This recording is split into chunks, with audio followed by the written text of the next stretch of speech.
నమస్తే. ఎన్నో ఆధ్యాత్మిక కార్యక్రమాలు నిరంతరం మన ఛానల్‌లో కొనసాగుతూ ఉంటాయి. మీ నుంచి కూడా చాలా మంచి స్పందన లభిస్తూ ఉంది. అందులో భాగంగా ధర్మ సందేహాల రూపంలో చాలా విషయాల్ని మనకి వివరించటానికి ఈరోజు మనతో పాటు ఉన్నారు. మనందరికీ సుపరిచితులు, ప్రముఖ జ్యోతిష్య, వాస్తు పండితులు బ్రహ్మశ్రీ డాక్టర్ నాయకంటి మల్లికార్జున శర్మ గారు. కొన్ని ధర్మ సందేహాల రూపంలో అడిగే ప్రయత్నం చేస్తాను. వీడియోస్ ఎక్కడా స్కిప్ చేయకండి. ఏవైనా డౌట్స్ ఉంటే కామెంట్ బాక్స్‌లో తెలియచేయండి. గురువుగారిని కలవాలి అనుకుంటే స్క్రీన్ మీద కనపడే నెంబర్‌కి కాల్ చేయండి. గురుగారు నమస్కారం అండి. నమస్కారం అమ్మా. ఇంట్లో పెళ్ళిడికొచ్చిన పిల్లలు ఉంటూ ఉంటారు కదా అవునండి. గురువుగారు. అయితే సంబంధాలు చూస్తూ ఉంటారు. కొన్ని సార్లు వచ్చే ఛాన్సెస్ ఉన్నాయని కొంతమందికి అనుకుంటూ ఉంటారు. కొంత ఆలస్యం అవుతూ ఉంటుంది. అసలు ఇంట్లో శుభాలు జరుగుతాయి, జరిగే సూచనలున్నాయి అని మనకేమన్నా తెలుస్తుందా? ఏవైనా సూచనలు కనిపిస్తూ ఉంటాయా ఇంట్లో? శుభ కార్యక్రమాలు, యజ్ఞయాగాది క్రతువుల్లో పాల్గొనటం, విందు భోజనాల్లో పాల్గొనే అవకాశాలు ఉంటాయా లేదా? హ్మ్. అంటే ఎవరైనా సరే ఒక అమ్మాయికి గాని, అబ్బాయికి గాని పెళ్లి చేసేటప్పుడు వాళ్ళ యొక్క గ్రహస్థితి అనేది చాలా ప్రాముఖ్యత ఉంటుంది. హ్మ్. అంటే సూచన కంటే కూడా ముందు ముఖ్యంగా చాలామంది కూడా ఒక ఇంట్లో పాజిటివ్ ఎనర్జీ ఉందండి, ఒక ఇంట్లో నెగిటివ్ ఎనర్జీ ఉంది హ్మ్. అని అనుకుంటారు. హ్మ్. అసలు పాజిటివ్ ఎనర్జీ అంటే ఏంది? నెగిటివ్ ఎనర్జీ అంటే ఏంటి? పాజిటివ్ ఎనర్జీ అంటే ఏంటి అంటే రెండే పాయింట్లుంటాయి నిజం చెప్పాలంటే అది. ఏదో ఫిమ్ సహజంగా ఏంటే సైన్స్ ప్రకారంగా ప్లస్ గుర్తని, నెగిటివ్ అయితే మైనస్ గుర్తని చెప్పుకుంటారు. అవును. అది ఏమిటంటే ఫిజిక్స్‌లో చెప్పబడింది యాక్చువల్‌గా. కానీ పాజిటివ్ ఎనర్జీ, నెగిటివ్ ఎనర్జీ అంటే ఏమిటంటే పాజిటివ్ ఎనర్జీ అంటే రియల్‌గా చెప్పాలంటే మన తప్పుల్ని మనం సవరణ చేసుకొని ముందుకెళ్ళటమే పాజిటివ్ ఎనర్జీ. హ్మ్. 100% షూర్ పాయింట్ ఇది. హ్మ్. నెగెటివ్ ఎనర్జీ అంటే ఏందంటే అబద్ధాల్ని మనం పెంచి పోషిస్తుంటే నెగెటివ్ ఎనర్జీ వస్తుంది. ఓకే. అంటే ఒక డాక్టర్‌ని మనం కన్సల్ట్ అయ్యాం హ్మ్. ఉదాహరణకి. హ్మ్. డాక్టర్ దగ్గరికి వెళ్ళిన తర్వాత ఒక హాస్పిటల్‌కి వెళ్ళిన తర్వాత డాక్టర్ గారు షుగర్ ఉందని అంటాడు. హ్మ్. దీన్ని స్కాన్ చేద్దామండి. మిగతా ఏదైనా ప్రాబ్లమ్స్ ఉన్నాయో చూద్దాము అనంటే, డాక్టర్ గారికి మనం 1500 ఇవ్వటం ఎందుకు? ఈ డాక్టర్ ఇంతే చెప్తాడనే దానికి ఆ డాక్టర్ మీద విశ్వసనీయత లేకపోవటమే వీళ్ళకి నెగెటివ్ ఎనర్జీ. హ్మ్. నిజంగా ఆయన చెప్పారు కదా! మనం స్కాన్ చేద్దాం. మన జీవితం కోసమే ఆయన చెప్పాడు అనే ఉద్దేశంతోటి మనం ఎన్నో ఖర్చులు పెడుతుంటాం. ఆయన హ్మ్. చెప్పిన దానికి 1500, 2000, 3000 దానికి మన ఖర్చులు ఆపుకుందాం. కొన్ని ఖర్చులు ఆపుకుందాం డాక్టర్ గారు చెప్పినట్టు చేస్తే లైఫ్ లాంగ్ మనం బతకగలుగుతామని వాళ్ళు చేసుకుంటే పాజిటివ్ ఎనర్జీ. ఓకే. ఆయన చెప్పిన మాట వినలేదంటే నెగెటివ్ ఎనర్జీ. హ్మ్. హ్మ్. ఎక్కడైనా సరే పెద్దవాళ్ళు చెప్పినట్టు పిల్లలు ఆలోచన చేయాలి.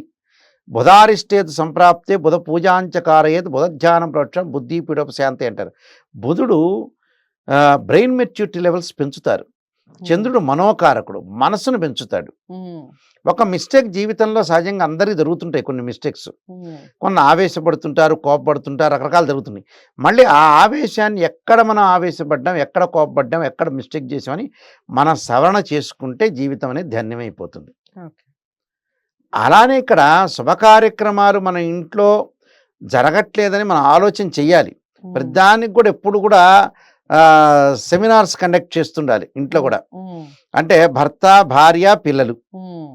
ఇప్పుడు ఈ కాలంలో పొద్దుగులు ఇద్దరు మాట్లాడుతున్న మీటింగ్ అంటున్నారు. హ్మ్. అదివరకు రోజుల్లో మీటింగ్ అలా ఉండేది కాదు. హ్మ్. ఒక రాష్ట్ర ముఖ్యమంత్రి 10 మంది మినిస్టర్లతో గాని, చీఫ్ సెక్రటరీ గాని, డీజీపీతో గాని, కమిషనర్ గారితోని మాట్లాడుతుంటే అప్పుడు మీటింగ్ అనేవాళ్ళు. హ్మ్.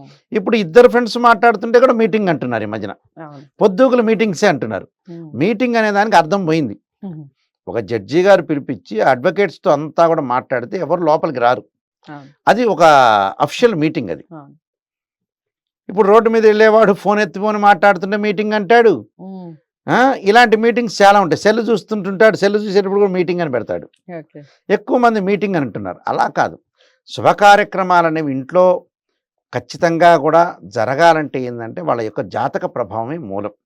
ఒక అమ్మాయికి, అబ్బాయికి పెళ్లి కాలేదంటే జాతకంలో దోషం ఉంటేనే ఆలస్యం అవుతుంది. ఓకే.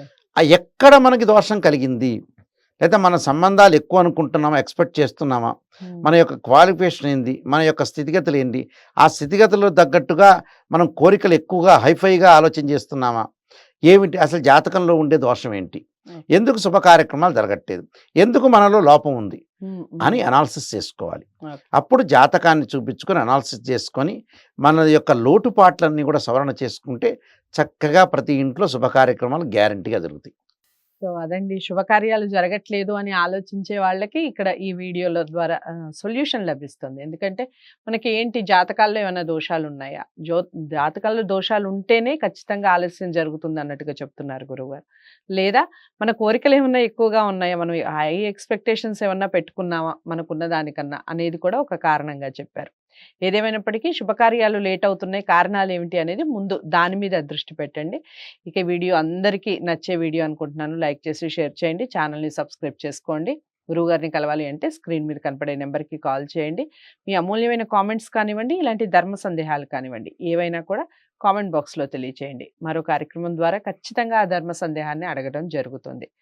ఇక మరో మంచి వీడియోతో మళ్ళీ మీ ముందుకొస్తాను. మరో మంచి ధర్మ సందేహంతో. అంతవరకు సెలవు. నమస్తే.